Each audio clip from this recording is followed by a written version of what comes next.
Дай да видя. Да, бе! Хора, имам най-яките вежди на света. Буквално си отварям камерата през 2 минути, за да видя колко са съвършени. Те са великолепни!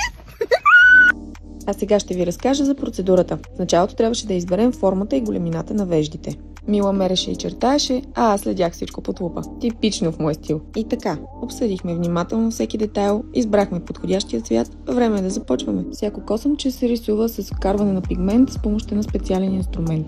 Процедурата е кратка, усещането е като леко отрастване. Да, и каделичка. Докато Мила ми прави и другата вежда, ще ви кажа, че колкото и да са правилни изчисленията и очертанията, артистът трябва да се съобрази с спецификите на лицето на всеки свой клиент.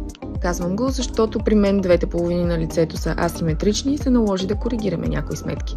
Сега е време да вкараме пигмента във всяка малка дупчица, да сложим упойка на ментова основа и да изчакаме да подейства, а след това да повторим косъмчетата отново. И така, от това създадохме това.